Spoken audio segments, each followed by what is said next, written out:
Morning, everyone. Good morning. Welcome to Joy. Glad that you're here with us this morning. The installers for the press have been here the last few days, so we're thankful for that. They are back there working right now with Joseph. They had found there was some error they were trying to get worked out all morning. Justin was back there for a while trying to figure it out. So be in prayer they can finish getting this thing going. This is kind of the last thing that's stopping them from starting the process of getting it ready to print, cleaning the presses out and the printers out and all that kind of stuff. So once they can get this done, we can start down the process of getting it prepared. So we're getting closer. We're thankful that they're here and that they're working. And we'll pray that we'll keep going. We'll get it worked out, figured out, and eventually going. We're going to be really pushing it to even get them out to where they need to be before the beginning of September when the next booklet's supposed to be used. But we know that God has a plan, is in control, and just continue to trust Him, right? That's all we can really do. So we'll continue to do that and continue to be in prayer that once we do get it going, we'll get it going printed quick and get folded and packaged and all that. And we'll let you all know when we're going to be packaging. The volunteers who normally come in and that. So we'll do it as quickly as we can and get them out. And we can't go any faster, can we? So we'll do what we can do. So the next 2 weeks, we're going to study and look at the life of Joseph from Genesis. So this is a story that most of you probably know. If you've spent any time in church, you've probably heard this story before, haven't you? Joseph and his coat and his brothers betray him and all that. And especially for those of you, if you grew up in church, and this is one of those stories that gets taught to you pretty regularly. You know, you go through the Bible and they kind of have those certain stories that get taught to you all the time when you're a kid growing up. Joseph is one of them. And so we're pretty familiar with it.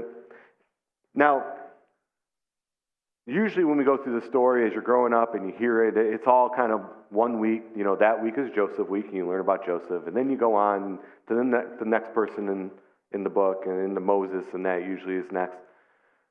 And that's fine, especially for kids, right? Kids, you can't get a real intense Bible study or anything when you have a bunch of kids. But see, we miss a lot of the story when we do that. And sometimes as we grow up, we start thinking, well, I know this story. I heard it all the time when I was a kid. And we don't stop and we look more into it. And we miss so much from the story when we do that, when we go through. This is a story I like to do every now and then with the middle school and the high school students. Every little while, we've done it a few times over the years. And when I've done it with them, usually we go through and we'll spend like 6 or 7 weeks probably looking into this story and trying to see what we can learn about Joseph's life and what we can see from that and take in our own lives. So now that I just told you that I'll usually spend 6 or 7 weeks doing it, we're going to do it in 2 after I just told you we'd go through it too fast. But that's all right because there's a couple key verses that I think really stand out, that really sum up well Joseph's life. And so one of them we're going to focus on this week, one of them we'll focus on next week, and we'll go through his life and as we head into those stories. So we're going to go through a lot of the Bible, a lot of the book of Genesis over the next 2 weeks. We're not going to read every single verse. We're going to go through, read through a few passages and a few different chapters. We're not going to read every single one. We'll talk about some of it. But we're going to see what we can learn from Joseph's life and what we can take from his life and put into our own lives. So if you want to follow along with us today, we're going to start out in Genesis 37. That's the beginning of Joseph's account. And we're going to see how he's sold into slavery as we start out in that chapter. And then we're going to go through several chapters today as we go through his life. So starting out, a little bit of background. We don't need to spend a ton of time on it, but a little bit of background just to make sure we're all on the same page. Like I said, I know a lot of us are familiar with it, but maybe it's been a while since you've heard it. When the story starts out, Joseph is 17 years old. And that's another reason why I like teaching it with the students. Joseph is the same age as them when the story starts out. He's their age.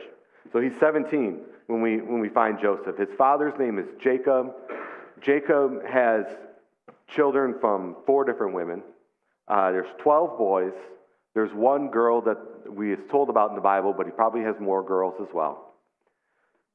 Joseph's mother is named Rachel. Rachel is the mother of the 2 youngest boys, Joseph and then his younger brother Benjamin. Those are the last 2 of the 12. Rachel was Jacob's favorite wife, okay? And she dies giving birth to Benjamin. So, because Rachel was his favorite wife, Rachel's kids are kind of his favorite kids. Joseph is at the top of the list. I know we're not really supposed to have favorites when we're parents, but Jacob has a favorite. It's Joseph. Jacob gives Joseph the multicolored coat. That's one of the things we all hear about, the coat of many colors. Sometimes we say it. He gives him this coat. Obviously, that stands out. Think about the other brothers. This is not really going over well, especially in a society back then that's very patriarchal. The oldest, they're the ones that are supposed to be in charge. They're the ones supposed to be doing anything. And Joseph is number 11 out of 12. He's near the bottom. So not only is he a favorite, he's also one of the younger ones. His father likes him best. His father's giving him this gift. As you can imagine, this causes a lot of problems with the other brothers. Of course, there's jealousy, there's anger, there's all those things. So that leads us into where we're going to start looking into some of these passages. And we're going to start and read a few verses from Genesis chapter 37. Starting in verse 4, we're going to read through verse 10. If you want to follow along, you can. It says, when his brethren saw that their father loved him, Joseph, more than all his brethren, they hated him and could not speak peaceably unto him. And Joseph dreamed a dream, and he told it his brethren, and they hated him yet the more. And he said unto them, hear, I pray you, this dream which I have dreamed. For behold, we were binding sheaves in the field, and lo, my sheaf arose, and also stood upright. And behold, your sheaf stood round about, and made obeisance to my sheaf. And his brethren said to him, shalt thou indeed reign over us, or shalt thou indeed have dominion over us? And they hated him yet the more for his dreams and for his words. And he dreamed yet another dream, and told it his brethren, and said, behold, I have dreamed a dream more. And behold, the sun and the moon and the 11 stars made obeisance to me. And he told it to his father and to his brethren. And his father rebuked him, and said unto him, what is this dream that thou hast dreamed? Shall I and thy mother and thy brethren indeed come to bow down ourselves to thee to the earth? God, we come to you this morning. We just thank you for our time that we can come together. We can worship you. We can open your word together. As we do this, as we look through your word, I ask that you would bless our time, speaking to each one of us. Show us what you want us to learn from this story in Genesis. Thank you for all the ways you're with us, you bless us. Praise your name. Amen. All right, so we have this story here. We see the brothers don't like him. In fact, it says they hate him. And the jealousy, him being the favorite and all that is causing problems. Then Joseph goes and has these dreams that he goes and tells them about. And in the dreams, it talks about these other things all bowing down to Joseph. And it's supposed to symbolize, and the brothers seem to be picking up on it, that all of the brothers are going to be bowing down to Joseph. Now, like we said, this is, especially when you have the younger one, he's not the one who's supposed to be in charge or anything. So all these older brothers bowing down to the younger brother, that's a problem. Of course, it'd be a problem think about if you had brothers or sisters, and your brothers or sisters came up to you and told you they had a dream that you were going to bow down to them. Probably wouldn't sit well with you either. And so it doesn't sit well with his brothers. So the issues he's already having, this is just making it worse. And even, it says he has a second dream too, where his mother and father are bowing down to him in addition to the brothers. That's what the additional ones are. And so it goes on, and sometime later, the older brothers are out with the sheep, taking care of them, and Jacob sends Joseph out to go check on the brothers. He's got to go find them, and they're out a ways, and as the brothers are out there, they can see Joseph coming up to them. And they see him coming from a long way out. And the brothers, they've been having these issues. They don't like him. They hate him, in fact, it says. And they start getting this idea. We should just kill him, and we're going to throw him in this pit over here. That is how much their hate and their bitterness has gotten out of control. It's built up so much in them that they say they're ready to kill their brother and just get rid of him. Now, the oldest one, Reuben, thankfully, I guess he's got a little bit of common sense, and he at least says, we shouldn't kill him. He's on board with throwing Joseph in the pit, but maybe we'll just throw him in the pit for a little while, then we'll get him out, teach him a lesson kind of thing. So, he's like, we're not going to kill him. But we shouldn't go that far. Throwing him in a pit, that's fine. We'll do that. Let's not kill him. Well, as we go on, if you go down into verses 23 in chapter 37, we see this, 23 through 28. It came to pass, when Joseph was coming to his brethren, that they stripped Joseph out of his coat of many colors that was on him, and they took him and cast him into a pit. And the pit was empty. There was no water in it. And they sat down to eat bread.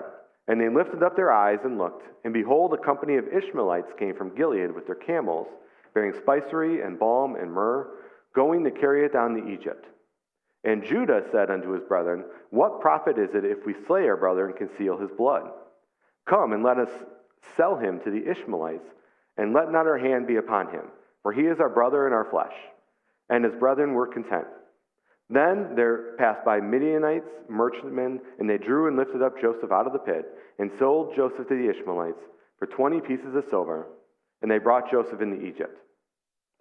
So, this is where the story starts getting a little weird. Seeing the brothers trying to talk themselves into this, is that if it wasn't, someone's life that they're treating poorly and they're ready to kill someone, it'd almost be funny, wouldn't it? They're saying, well, if we're not going to get anything out of it if we just kill him, but we could sell him. We could make some money off of this. We could get put a little something in our pocket. We don't have to worry about killing him. And, they said, because really he's our brother. We can't kill him. He's our flesh and blood. Selling him, getting rid of him, hey, that's all right. Check that one off. I'm fine with that one. But killing him, come on, that'd be a little far. Once we sell him, if they do something to him, well, what can we control? It wasn't us that did it. But, maybe someone else will kill him, but it doesn't matter to us. We didn't do it. We'll just sell him. We'll put a little money in our pockets. Everything will be okay that way. And so it's crazy to imagine the hate and the feelings that these brothers had for one of their other brothers. That they allowed that hate and that anger and that bitterness to develop in them and stick in their hearts, that they didn't get rid of it. And it eventually came to this, where they are ready to sell their brother to slaves just to get rid of him. That who cares what happens to him? The money in my pocket, the little bit of money that I get, is going to be better than having him around. And that's not the main point of what we're looking at today, but it's an important lesson to take and to keep in mind that anger that we have inside of us that comes up, it's a natural emotion. We all have anger at times. When we don't get rid of that, when we don't fix it, when we don't deal with it, and we let it keep going and let it stay in our lives, and it builds up and it builds up and it builds up, and it brings us to the point to do things that we would never otherwise do.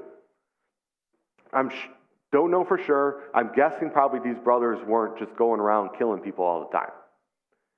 But yet they were at that point with their brother Joseph because they didn't get this anger and this bitterness checked off in their life. So most of you know, they sell Joseph, they take his coat, the colorful coat that he had, they tear it all up, they put some animal blood on it, and take it back to their father, and they say, we found Joseph's coat like this, and he must have been attacked, he must have died. As we go into the 2 chapters later, not 38, is in the chapter 39, we see Joseph in Egypt now. He's sold as a slave to a man named Potiphar, Potiphar is the captain of the guard in Pharaoh's house. He's a prominent official in Pharaoh's court. He's an important guy in Pharaoh's court. And as we get into chapter 39, we look into verse 1 of chapter 39. It says this: Joseph was brought down to Egypt, and Potiphar, an officer of Pharaoh, captain of the guard, an Egyptian, bought him of the hands of the Ishmaelites, which had brought him down thither. And the Lord was with Joseph, and he was a prosperous man, and he was in the house of his master the Egyptian. And his master saw that the Lord was with him, and that the Lord made all that he did to prosper in his hand. And Joseph found grace in his sight, and he served him. And he made him overseer over his house, and all that he had he put into his hand. And it came to pass from the time that he had made him overseer in his house, and over all that he had, that the Lord blessed the Egyptian's house for Joseph's sake. And the blessing of the Lord was upon all that he had in the house and in the field. And he left all that he had in Joseph's hand. And he knew not aught he had, save the bread which he did eat. And Joseph was a goodly person and well favored.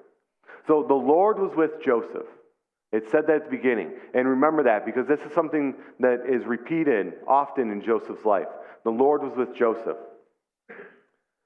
Because Joseph, in spite of being a young man, 17 years old, being betrayed by his brothers, being sold off into slavery, showing up in a foreign country, a place he's probably never been before, Egypt, on his own, he keeps his faith and his focus on God.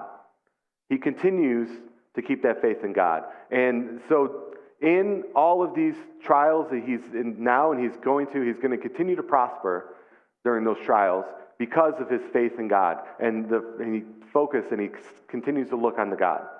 And we see this throughout the story, and that's one of the things we really want to highlight today. That this where it says the Lord was with Joseph, because he continues to focus on him, despite everything going on around him. And because Joseph was so righteous and so faithful, it would say that God is even blessing Potiphar's house simply because Joseph is there. Everything Joseph does prospers. He always seems to make the right decision. Everything he does works out right because of the faith and the focus he has in God. God blesses him for it. And so in spite of him being in slavery in Potiphar's house, in spite of him being taken away from his family, from everything he'd known, he continues to put his faith in God, and God blesses him for it. And then not only God is blessing him, he's blessing Potiphar, his master, because of Joseph simply being in his house. And we see that Potiphar sees this in Joseph, and eventually he makes Joseph the overseer of his whole household. And so everything that happens in Potiphar's house, and we said he's a prominent person in Pharaoh's court. He's an important guy. This isn't just a regular old person. He's an important guy. He's got a lot of things to look over. And Joseph eventually is put into a place to oversee it all. And if you look in verse 6 again, it says that Potiphar knew not aught he had, save the bread which he did eat. Potiphar put everything in Joseph's hand.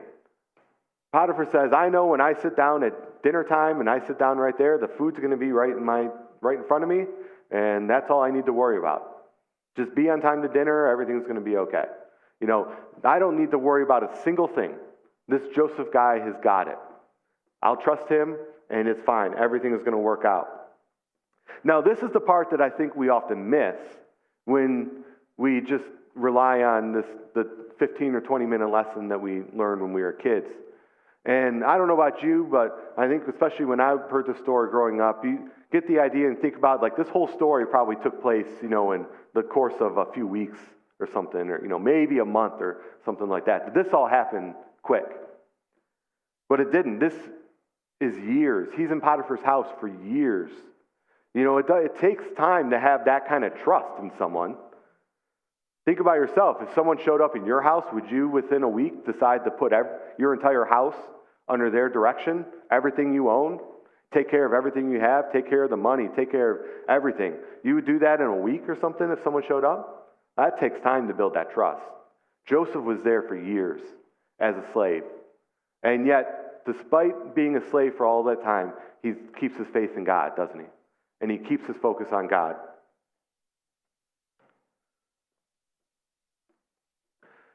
At some point, You know the story, Potiphar's wife decides that she's going to have an affair with Joseph. It talks about Joseph as being a handsome guy, and so she wants to have an affair with him. But Joseph resists.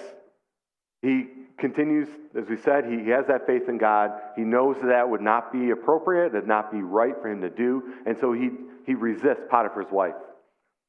And again, sometimes maybe we think about this as just, a one-time thing. I really doubt this was a one-time thing. In fact, it even says it happens day by day. So I don't know how long Joseph is dealing with this, about this woman trying to have an affair, an inappropriate relationship with him, but he has to constantly resist and try to stop this and try to get away from it. Maybe this could have been happening for years as well. We don't know. But one day when she does approach him, he is running away, trying to get out, and she grabs hold of his coat. And as he's in his hurry to get away, he kind of just takes the coat off and leaves it with her and gets away. And she's not happy with that. I don't know if she's just mad at him and the anger because he's resisted her, or maybe she's embarrassed at what's happened. But for whatever reason, she tells Potiphar and the other servants that are there that Joseph had tried to approach her about this relationship, that she was innocent. And so that takes us down into chapter 39, if we look in verse 20. It says, Joseph's master took him and put him into the prison, a place where the king's prisoners were bound, and he was there in the prison. But listen again, but the Lord was with Joseph and showed him mercy and gave him favor in the sight of the keeper of the prison. And the keeper of the prison committed to Joseph's hand all the prisoners that were in the prison, and whatsoever they did there, he was a doer of it. The keeper of the prison looked not to anything that was under his hand, because the Lord was with him, and that which he did, the Lord made it to prosper. So a couple things, the Lord overseeing Joseph here. First off, I think it's kind of amazing that Potiphar just had Joseph put in prison. Because, if you think about, especially think about all the stories you hear about ancient kingdoms, and a lot of times they're not so nice and civilized, are they? And so I'm thinking, if I was Potiphar, and I'm in that civilization, and I'm an important guy like him is, a captain of the guard, a soldier, and someone is trying to do something with my wife, I don't think I just have him put in prison. I think I just get rid of the guy, don't you? There's no reason to keep him around. Now, we know, of course, because God was working in Joseph's life, that's why. But maybe it was also that God shining through Joseph's life, as we're going to continue to see in the story, that the light of God and God in his life shines through his life so much. I think probably Potiphar kind of liked Joseph maybe, and just maybe he didn't have the heart to do it, the heart to get rid of him. Or whatever the case was, he has Joseph put in prison instead of just killing him, which seems like probably would make more sense to me. But he just has Joseph put in prison. Now, this, I can understand maybe Joseph being a servant in Potiphar's house and at some point getting elevated to the head servant. That makes sense. You could see that happening. But the one that really always surprises me is this one that we just read when he's in prison. And the prison keeper sees Joseph, sees that everything Joseph does prospers, sees that he's very trustworthy, sees God shining through him. And the prison keeper is like, I can take Joseph, the prisoner, and I can put him in charge of all the other prisoners. I don't really need to worry about it. I get time off. I'll get paid for sitting down and relaxing because I have Joseph, the prisoner, again, right? He's a prisoner. I'll put him in charge, and I don't have to worry about it. And that's always blown my mind, that he, as a prisoner, gets put in charge of the prison. Now, if you're the prisoner in charge of the prison, I think most of us, what would we do? Open that door and walk on out. But Joseph doesn't. His faith in God, his integrity, his trustworthiness, he's in charge of the other prisoners in the prison. And again, we saw that the Lord was with Joseph. That Joseph continues to trust him. Now, again, just like we said with Potiphar, this doesn't happen overnight. You don't just put a prisoner in charge of the whole prison in a week. This is a process that takes time. It takes years. And as we're about to see, Joseph is a slave in Potiphar's house and in prison for a total of 11 years. We don't know how much exactly is each and each, but the total is 11 years. So for 11 years, he's a slave or in prison in terrible situations, and yet he continues to put his faith in God and trust God. And God blesses him for it. And God puts him in favorable positions in those times, doesn't he? Even though it's not where Joseph would want to be, I don't think any of us would sign up to be a slave or in prison. So it's not where Joseph wanted to be, but God put him in favorable positions in both Potiphar's house and in the prison because he continues to trust in God. We'll go on to the next chapter, chapter 40. And there's some dreams that start coming up. You know, we talked about the dreams back at the beginning. Joseph had a couple dreams. Now some other people are having dreams. And Pharaoh's butler and baker get put in the prison. And Joseph gets charged with overseeing the butler and the baker.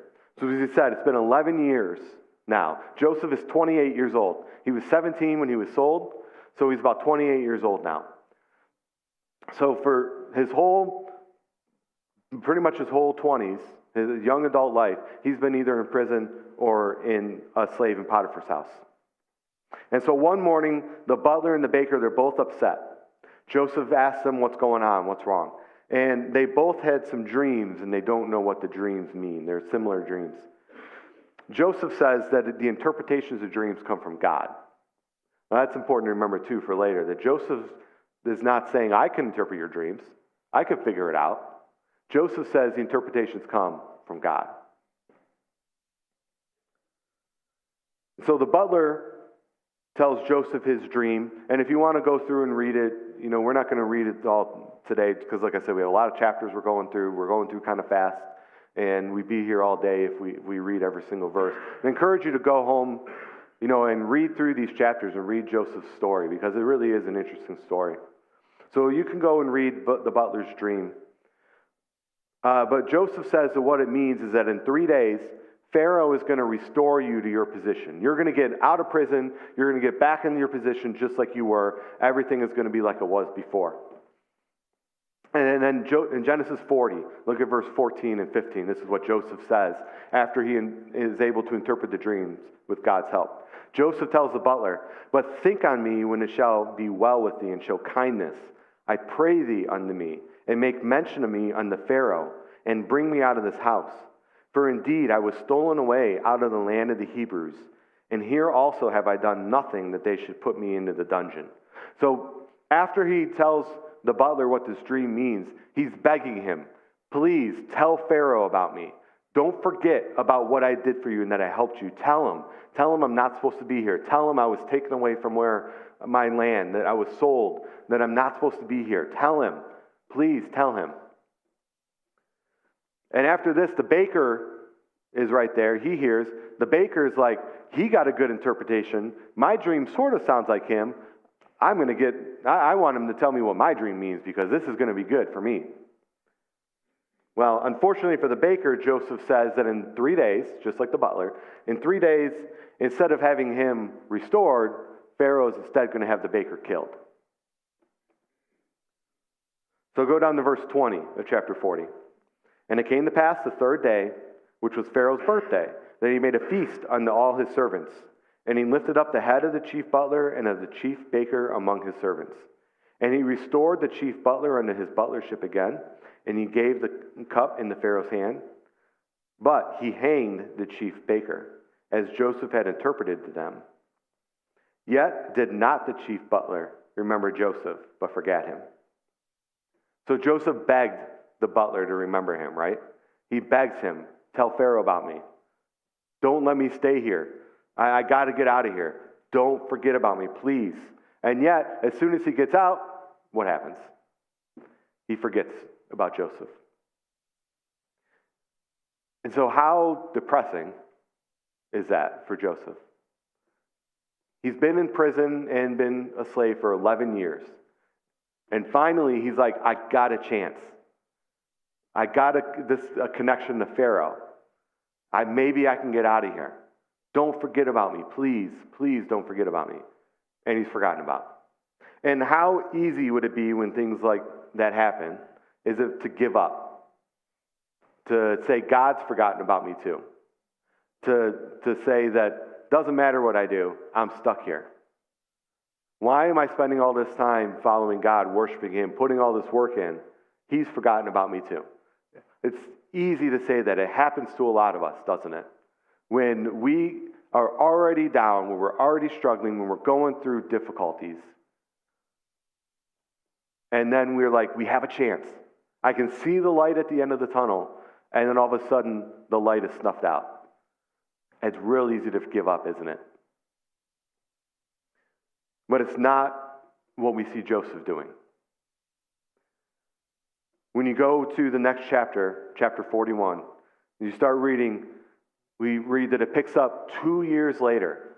That it's 2 years after the butler's been restored that he's forgotten about it. Joseph is now 30 years old. He's been in prison and a slave for 13 years now. And Pharaoh has 2 dreams.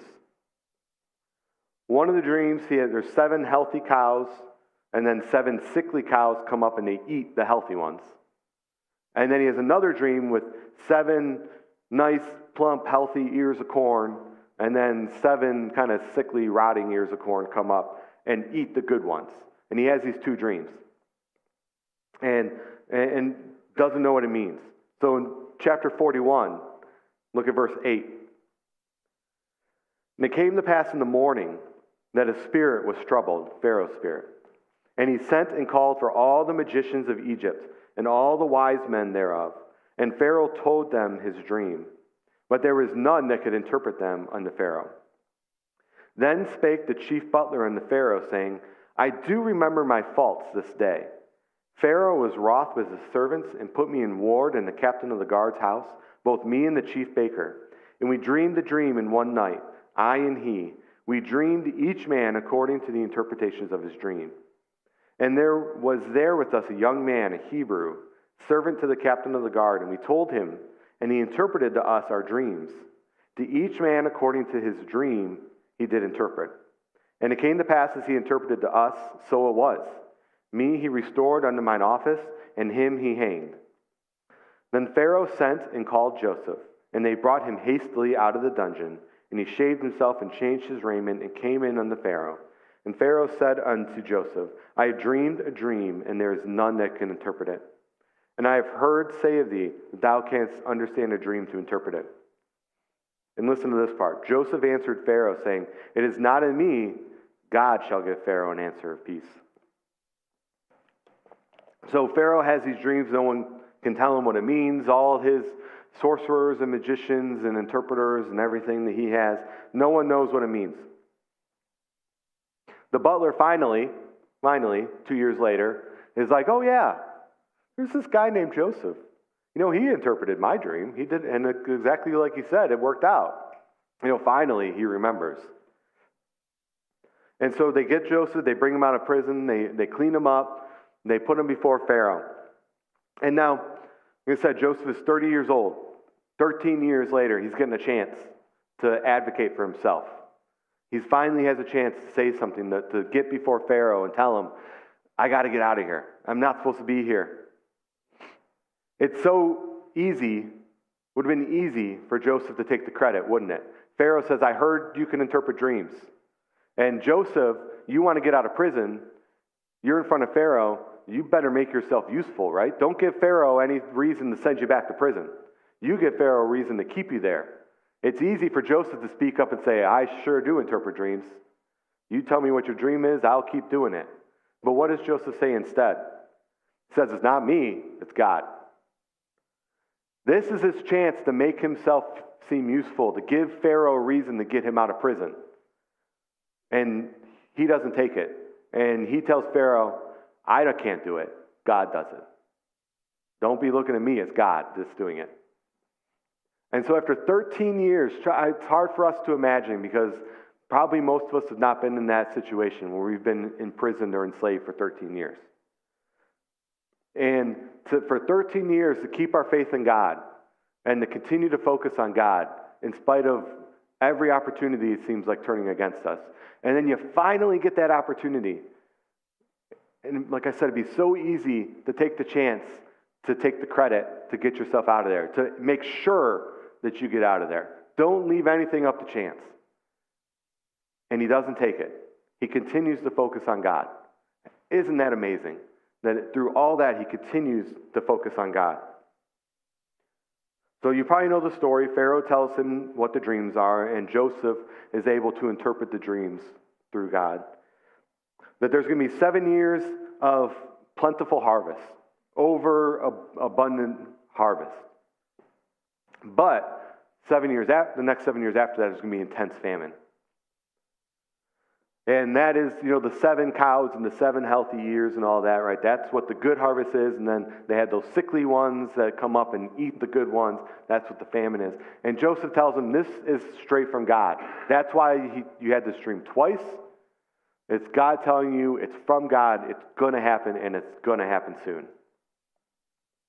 And then, which is another one of those things that I feel like is kind of interesting, Joseph speaks up and he gives Pharaoh some advice. Unasked for advice, by the way.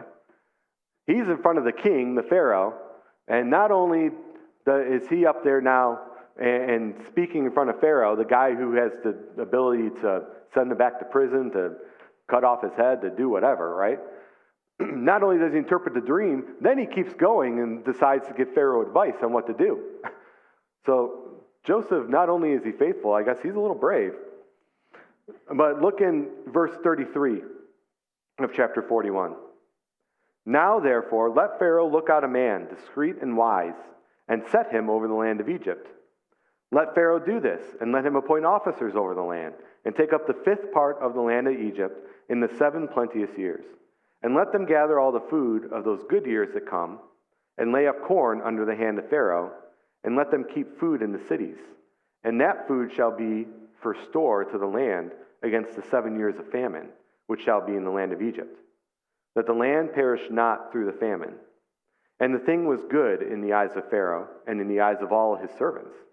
And Pharaoh said unto his servants, Can we find such a one as this is, a man in whom the Spirit of God is? And Pharaoh said unto Joseph, For as much as God has showed thee all this, there is none so discreet and wise as thou art. Thou shalt be over my house, and according unto thy word shall all my people be ruled. Only in the throne will I be greater than thou. And Pharaoh said unto Joseph, See, I have set thee over all the land of Egypt. And Pharaoh took off his ring from his hand and put it upon Joseph's hand, and arrayed him in vestures of fine linen, and put a gold chain about his neck, and he made him to ride in the 2nd chariot which he had. And they cried before him, Bow the knee, and he made him ruler over all the land of Egypt. And Pharaoh said unto Joseph, I am Pharaoh, and without thee shall no man lift up his hand or foot in all the land of Egypt. And if you go down to verse 55, it says, later on when we see the famine is in, it says, When all the land of Egypt was famished, the people cried to Pharaoh for bread, and Pharaoh said unto all the Egyptians, Go unto Joseph, what he saith to you do. So it's pretty bold of Joseph, really, to give some unasked for advice. But, maybe it's just because he knew he had God on his side. God had stuck with him for 13 years, so why isn't God going to stick with him now? Well, maybe to some extent he probably figured how much worse can it get, right? I've already been in prison and a slave for 13 years, so what else is he going to do to me? But instead of Joseph looking at him and being like, Who told you could give me advice? Who's this Hebrew I pulled out of the prison who thinks he can come before me and tell me what to do? Get rid of this guy. Throw him back in prison. Kill him. I don't care. Get rid of him. Instead of Pharaoh acting like that, Pharaoh is listening to what Joseph is saying, and it says Pharaoh starts looking at his advisors, and the advisors looking back at Pharaoh, and they're all kind of, in the movie scene, they're all kind of looking at each other, nodding, Are you thinking what I'm thinking? Yeah, I'm thinking what you're thinking. And they look at each other, and then Pharaoh turns to Pharaoh to his advisors, and In verse 38, the verse, like we said, there's a couple key verses that I think really sum up Joseph's life, and this is the first one we're going to look at. Pharaoh says, "Can we find such a one as this is, a man in whom the Spirit of God is?" That God is shining through Joseph's life so much that Pharaoh's like, it's obviously this guy, right? Pharaoh, the advisors, they're all like, this is the person we need. It's obviously him. He's who's going to help us do this. And I think this is one of the most amazing things in the story, that we have the unbelieving, the polytheistic Pharaoh, the one who has a whole pantheon of gods that they worship, that he looks at him and says, there wouldn't be anyone better for the job than Joseph, because it's so obvious the Spirit of God is in him. That's not even a God Pharaoh cares about. Now, if you go back to this time, a lot of these cultures, like I said, they're polytheistic. They had all these other gods. They had multiple gods, so they figured, well, some of the gods in other countries, they're probably a god too, but they're just not as powerful as mine. Whatever. I don't care about that God. He can't do anything. So what's the problem? And so you got to keep that in mind when you're thinking about Pharaoh. Pharaoh might have known about the Hebrew God, but he's like, we're in Egypt, so that God doesn't matter now. My gods are what's important, and my gods are more powerful than that God anyway, so who cares about that other God? And yet, Pharaoh recognizes that the Spirit of God is shining through Joseph. This God that he doesn't care about and probably doesn't respect, may or may not even believe in that God or believe that it's a real God. And he says, I need Joseph to take care of this for me because God is shining through him.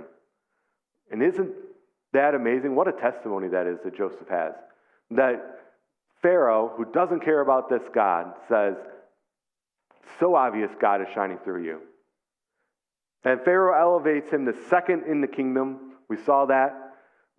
He says, no, there's no one greater than you than me. I'm it. No one else. It's you. You're in charge. You do make the decisions. You control everything. He gives them great possessions. He says he calls for all to bow before him. Says that they gave Joseph his ring. This is the ring that Joseph could make laws. You've seen in the movies, old movies, right? They maybe sometimes have the ring. They put it in the wax, and that kind of seals it, kind of thing, to show you this is official. That's the kind of thing that he gives Joseph. Joseph can pass laws. And remember, if the people don't like the laws that Joseph makes, who are they coming after? Joseph or Pharaoh? They're coming after Pharaoh, right? He's the Pharaoh. They don't like what's happening in the country. They take out Pharaoh. And so Pharaoh, in a way, is even trusting Joseph with his life, isn't he? Because he says, Joseph, you take care of everything. You rule this country. You make the laws. I trust you. If they don't like the people don't like what's happening, they're not coming after Joseph. They're coming after Pharaoh. But Pharaoh says, it's okay. Joseph, I trust you. You'll take care of it. And when the famine starts, in 55, what we read, people are coming to Pharaoh and saying, there's no food, what do I do? Pharaoh says, talk to Joseph. You do what he tells you to do, you'll have food. And isn't that amazing, the way that God protects Joseph and blesses him in that way? And that in spite of 13 years in prison and as a servant, that God is shining through him in that way. As such a young man, 17 years old when this starts. From 17 to 30, he's in prison. He's a servant. Very developmental times, an age where you're becoming the person you're going to be, right? When you're in those 20s and that. You're becoming who you're going to be as an adult. And he was mature enough to continue to trust God in spite of seemingly no other options. Despite all this, his faith in God was firm. And really, it's kind of inspiring, isn't it? That we can look at this story and see all the things that he went through, and that he continued to trust God with it. As we said, these things didn't happen right away. Sometimes maybe when you go through the story, you read through it real fast, you get, like I said, you get that idea, well, maybe a few weeks, a month, tops, Joseph was out of prison and all that. This was, it wasn't that long. No, 13 years. he had to go through it, and he had to stay patient. He said, God blessed Joseph in each of these circumstances. Now, they probably wasn't, his idea of what he would have wanted. If he could have chosen his path, it wouldn't have been to be a servant and be in prison. We mentioned that earlier. None of us are probably signing up for 13 years of prison. So it's not what Joseph would have wanted, but God blessed him anyway during those trials and difficulties that he was going through. God put him in advantageous positions, in positions of authority, in positions where he could have some freedom and be able to make some decisions and all that. And God wants to help us through the trials that we go through too, just like he did with Joseph. God wants to be able to bless us in those difficult times. But if we're pushing God away, he's not going to do it, is he? See, Joseph kept that faith in God. And when we're going through the difficulties, we have to work on keeping that faith in God. Because God will be there to help us through it. And God will bless us. Now, again, it might not be the way that we want to be blessed. Because for us, we're saying, I'd rather not go through the problems to begin with. But sometimes we're going through trials and we're going through problems just like Joseph. And God will keep us, and God will bring us through it if we stay close to him. That's the thing. We have to stay close to him. I might have mentioned this before, but I remember hearing about the ancient Persians. They had a real strong army, and one of the things their army was known for was their archers. The bows and arrows. And their archers would line up and just launch arrows to the other side and really decimate the other side. And there was an account from a soldier who lived through it and said that when those Persian archers launched their arrows, they would block out the sun. There were so many arrows coming at you, it would block out the sun. And so if you're just standing out there by yourself, it's going to be tough to survive through that, isn't it? That many arrows raining down on you. But what was the only way to get through it? You had to take the shield, the big shield that they would have, and you got to hold it up and get underneath that shield. Because without that, there's no way you're going to make it out and avoid all those arrows, is there? And sometimes the trials that we're going through and the problems that we're going through blot out the sun like those arrows do, don't they? It's all encompassing. We feel like we can't get away from it, that it is dominating our life. And there's only one way to get through it, isn't there? To hold that shield up. And you know what our shield is? The Lord, isn't it? Amen. If we keep that shield up, if we stay with God, if we stay under his protection, he gets us through it. All those arrows land on that shield instead of on top of us, don't they? But what happens the minute we move that shield away? Where do those arrows start landing? Right back on us, don't they? And so God, it will be there. God is that shield to protect you from those arrows raining down on you. Whatever it is that is pouring down on you, God is there to protect you and help you get through it. Now, you're still in the middle of the arrows falling down on you, aren't you? You're just protected from them, and you're just safe from them. And so you're still in a trial, you're still in a difficulty, but God's helping you get through it and get to the other side and get to safety. And so when we're going through those problems in our life that all of us go through, we all have problems. God is the only one that's going to help us get it through it and get through safely. We can try to do it on our own, but what happens to us? We start getting pelted with the arrows raining down on us. But when we have God with us, he keeps us safe, and he brings us to the other side, just like he did with Joseph here. Now, I don't want to get in a place where we're comparing how bad you have it compared to Joseph or anything like that. But I think we can all agree Joseph had it pretty bad. And yet he was able to get through it with God's protection and help, didn't he? Like we said, it wasn't always easy. It wasn't where he would have wanted to be. It wasn't where he would have chose to be. But God blessed him in the difficulties, and God brought him through to the other side. And what happens on the other side? It was a pretty big blessing, wasn't it? All of a sudden, he's in charge of the whole country. And God blesses him. Whatever he wanted at that point, he could have. God will bring you through the difficulties too. And God will bring you through better off for it. I think Joseph, looking back at the end of his life, would probably say he grew from that. He was a better person because of what he went through. It wouldn't have been what he chosen. It wouldn't have been what he wanted to do again, probably. But he was probably better off because of it, because he kept his faith in God through it.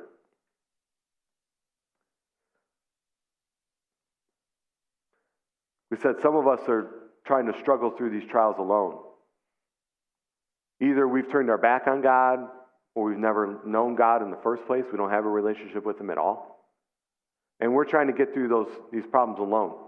We're trying to get through the 13 years of prison and slavery by ourselves.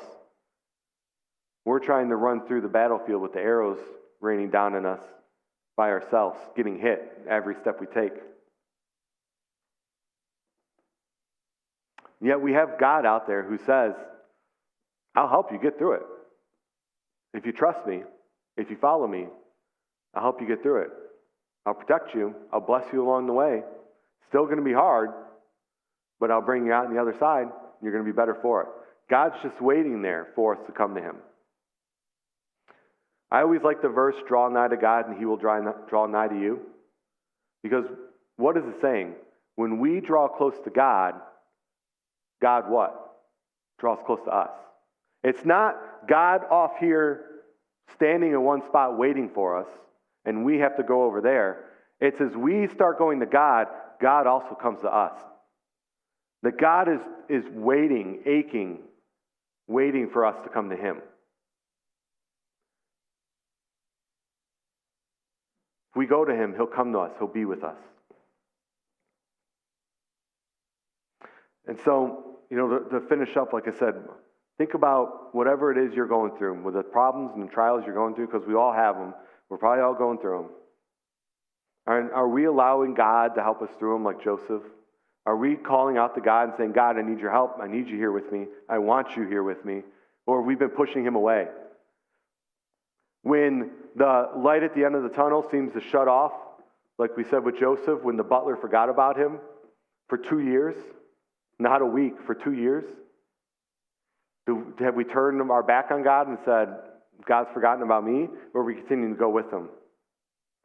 Are we looking for the blessings in the middle of the storm that we're going through, the blessings like Joseph had?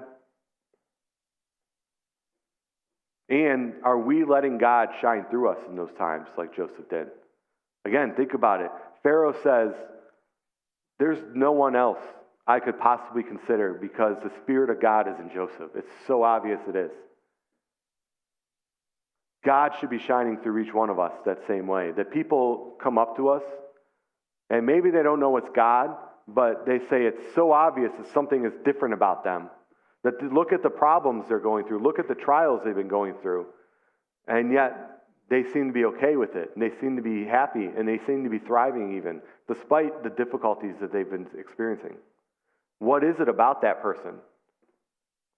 God should be shining through us in such a way. And I know we all stumble with it and we all struggle with it at times, and none of us are perfect. I'm not perfect with it any more than you are. But that Spirit of God needs to be shining through us in all that we're doing, especially in the trials. That it be shining to those around us. That the people around us, like Pharaoh, sees it and says, something's different. I got to know what it is. I got to have it in my life. And if you're not letting God shine through you in your difficulties, if you don't have God with you, you're missing out. You're missing the blessings He's providing. You're missing the opportunity to get through it and come through it better on the other side.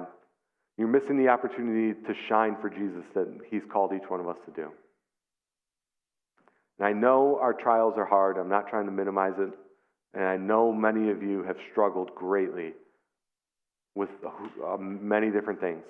But God has not forgotten about you. God's sitting there waiting for you to come to Him and say, God, I need you. And when you do, He'll get you through it. Like I said, it might not always be the way we think it should happen, just like Joseph here, but God will get you through it. Lord, we come to you again. We just thank you